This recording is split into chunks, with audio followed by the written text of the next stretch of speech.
Ruben Gallego seems to know how the Democratic Party should respond to Zohran Mamdani's huge victory in New York City, and Hakeem Jeffries is tripping over himself onto his face and preparing to get tremendously primaried. I'm Kasky from Bulwark. I'm joined today by my friend Adam Mockler from Midas Touch, Mockler Media, and the city of Chicago, where the Chicago Cubs are 8 games behind the Milwaukee Brewers in Major League Baseball right now. Uncalled for. Adam, are you a Gallego stan? How do you feel about that guy? I like Ruben Gallego. I've interviewed the senator a few times. I like him a lot. He was asked about Zohran's victory and the lessons we ought to learn, and he had an answer that I was quite impressed by, especially for someone who is, by all definitions, a moderate. Let's take a look. Final question before I let you go and let you get out of here. What about Mamdani in the New York mayor's race? What is he? Nobody can fucking say this guy's name correctly, by the way. Can resonate with folks. I mean, he's talking about cost of living. He's talking about freezing rent. He's talking about open government-run grocery stores. But it seems like the center left of the party is like attacking him. Yeah, I don't know why they're attacking him. I think it's stupid. When maybe we're not in 100% agreement, right? But he has some ideas that are clearly, attracting people. It's okay to say, I disagree with this, this, and this, but I agree with that. But what the is this idea camera that angle? again, we're just going to throw out people that are... Yeah, that's weird. Person who shot this, if you're watching this, this is awkward. You're leaving a lot of space behind the dude in the suit. Really bringing in new ideas to the fold, exciting people just because they're slightly to the right or to the left of us, I think is dumb. The problem with Democrats is that we have been shrinking our tent as much as possible to the point where there's not many people left. And that happens on the left side of our party, and also happens on the right side of the party. And we can't do that. That's not how we win, and that's not how we put a winning coalition together. I don't know. That kind of made sense. That kind of sounded like a reasonable answer from someone who wants to continue winning elections. Vote blue no matter who is what we've said for years. And now people are like, vote blue, except if it's Zohran Mamdani. A lot of the Democrats' reluctance is just weak. It's like a perfect microcosm of our weakness as a party. They hate that he is someone who is unapologetically a socialist and calls himself a socialist. And also a lot of them are receiving money from AIPAC to stop the scary Muslim who says he'll arrest war criminal Benjamin Netanyahu. But a lot of them also just don't like that he's unapologetically a socialist. Meanwhile, Bernie Sanders and AOC in almost every poll are the most popular politicians in the Democratic Party. But it seems like the party is obsessed with losing. And when they see somebody win, with young people, it's almost like it breaks their hearts. And I think that they need to stop freaking out about being called socialists, because no matter what, if we want government services to be expanded in any direction to make Americans' lives better, we are going to be called socialists. Obama was called a socialist. Obama, who is widely considered a moderate president who had plenty of centrist stances, some more progressive stances, he was a scary socialist. Joe Biden was called a socialist all the time by the Republicans. Like, no matter what, they're going to be saying we're fucking commies. What Zohran is doing is saying, yup, I'm a socialist. Here's what I'm going to do to use those policies to improve the lives of the people in this place that I am running for office. But do you think that the Democrats are tripping over themselves, running away from the socialist allegations, or do you think that there's some degree to which that's actually going to be a positive? First of all, it's funny that they used to call Obama a Muslim socialist, and they did that for so long that now Zohran Mamdani is actually what they accused Obama of being, but not even in a bad way. I think so. I think it's a perfect microcosm of the weakness in the party for a few reasons. First of all, Democrats are, too scared to endorse somebody who pushes the Overton window further to the left, and too scared to coalesce around somebody who they view might be risky. They are too risk averse. We are too risk averse as a party. And this risk aversion combined with like a finger waggy purity testing has lost young people. Now young people are kind of going like, young people are souring on Trump, but that does not mean young people like the Democratic Party. That finger waggy combined with the risk averseness has lost other generations. Hate for Trump, and this is so important. We talked about this on the episode with Lakshya. Hate for Trump does not mean love for Democrats. It means hate for Trump. And if somebody else positions themselves as the Republican who's going to still fight woke, but is also not as crazy as Trump and going to be better for the economy, they'll still go with them. But Zohran is so uniquely charismatic. He's so great at talking to people. And Democrats, like I said, are too risk averse. The risk averseness of the party is what's ruining us. You know what a great example is Gavin Newsom. Love him or hate him, if he's too moderate for you or whatever, he's not being risk averse. He's not even pulling punches right now. He's posting AI memes of Hulk Hogan with his hand on Newsom's shoulder. No risk aversion. Go right for it. And that post pulled like 7 million views. It's the attention economy. You pull the attention, you be risky. And Mamdani is really good at that as well. He's really good at having policies that pull attention.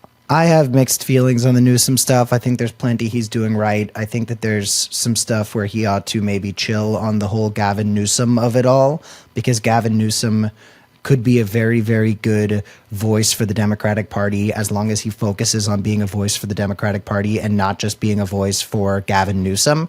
But I want to take a look at some leadership that is a lot less powerful and strong and moral and effective and for this moment right now by watching a clip of my FY Pod co-host, Mr. Tim Miller. You all ought to go find FY Pod on our YouTube channel and the podcast platforms and give it a subscription. And you know what? While you're at it, leave a comment down below on a progressive that you like. Fuck that. I don't know.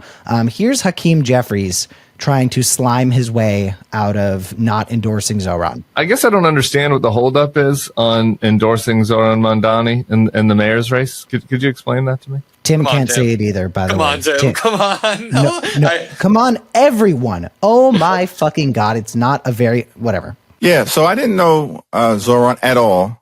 First time I ever sat down and met with him was last month, in connection with him becoming the Democratic nominee. It was a good conversation. He was out in East New York in that part of the district. That's very important to me, very important to Brooklyn, very important to the city of New York. Often doesn't get a lot of attention. In that conversation, he asked me to put together a follow-up meeting with some community leaders in many of the neighborhoods that I represent, which I told him I would do. We're setting that in motion. Should occur within the next few weeks. And then once that meeting takes place, along with some other conversations that he's having with members of the congressional delegation, and then I'll make a decision thereafter. So slimy. So the decision is that you support the Democratic nominee because you are Hakeem Jeffries, the House Minority Leader. Vote blue no matter who. I guess vote blue no matter who must have some sort of asterisk that is, unless they are on AIPAC's hit list and are a Muslim. But can you fucking believe that? Like, how could you possibly try? And by the way, it wasn't just his interview with Tim. That he's doing these kind of wiggles every time people ask him about this. How the fuck do you think there's going to be a future for your party when you can't even get behind one of the most popular figures it's had in the public in God knows how long? The funny thing is, someone made a post where they pulled up him endorsing mayors of like other cities that he doesn't even live in a while back. Like someone was running for the mayor of Minneapolis or something, and he like endorsed them. So he does endorse Cory Booker, when he was asked why he wouldn't endorse Zohran, said, you know what, that's New York City, that's New York City's business. Meanwhile, Cory Booker has not only done endorsements in most of the recent New York City mayoral races, he also endorsed Mike Bloomberg when Mike Bloomberg wasn't even running as a Democrat. So it's the type of gaslighting that you see from Trump, this type of shit from Booker, from Jeffries, from people all over the party. And it's gotten to a point where even Kathy Hochul has at least done something to defend Zohran. But it's like Zohran being so successful, including with conservatives. A recent Fox poll showed that he was getting 23% of conservative support. His popularity, in spite of the Democratic Party's efforts to kneecap him, ought to be the loudest and clearest message the party has received since Trump winning in November. But I guess they're just not taking yes for an answer. Yeah, Hakeem Jeffries is using kind of the Booker style of thing where he's like, he's really pushing it back. He's like, I'll make my decision soon. When again, there are examples of him making It's like Trump saying that everything's going to happen and give me 2 weeks. Yeah, it's similar. I'm going to see if I want to endorse Zohran in 2 weeks. Listen, primaries are about the best man or woman winning throughout the race. The primary is for the party, the Democratic Party voters, to come out and pick who they want. The fact that Hakeem Jeffries or Cory Booker or any other leaders refuse to acknowledge like the will of the Democratic voter base. The Democratic voter base already proved what they want. So it's insane. And yeah, that's an important thing to note here is this isn't about them endorsing Zohran in the primary. If they wanted to endorse the rabid sex pest, that's a different story. If they wanted to endorse crooked Eric Adams, different story, although he wasn't in this primary. Brad Lander, Zelnor Myrie, whoever it was, all different stories. This is the Democratic nominee. And Gallego's got the right idea. When somebody is popular, when they are showing us a path to maybe finding some success, despite the fact that this is a party that seems like it is doing everything it can to turn success down at every corner, like, listen and follow and support someone like Zohran. And frankly, you should be platforming him even more because he resonates with people. And bottom line, the Democratic Party needs strength and we need less weakness. So we can go through a few people who actually are pretty different, but they all show strength. So Gavin Newsom and Zohran Mamdani, I don't know if anyone's put them in the same sentence ever, but it seems like they are both fighters who are willing to push the Democratic Party forward despite any purity testing. I bet you if you asked Gavin Newsom, what do you think about Zohran? He'd be like, yeah, he won the primary. Of course, let's go. These people understand I am mistakes. curious. We ought to find out. I would maybe love to know what Gavin Newsom says about Zohran. Yeah, I mean, you endorse the Democratic candidate. That's what you do. Vote blue no matter who. I couldn't imagine any other way. And honestly, if Hakeem Jeffries does come around to it, which I'm sure he might at some point, and honestly is meaningless at this point. It's too fucking late. He already showed us what he's made of. Yeah. Or more accurately, what he isn't made of. Everybody, thanks so much for watching. We're Adam Mockler and Cam Kasky. Send this video to your family and your children and your grandchildren, and you'll be hearing from both of us very soon. Thanks a lot. Thank you.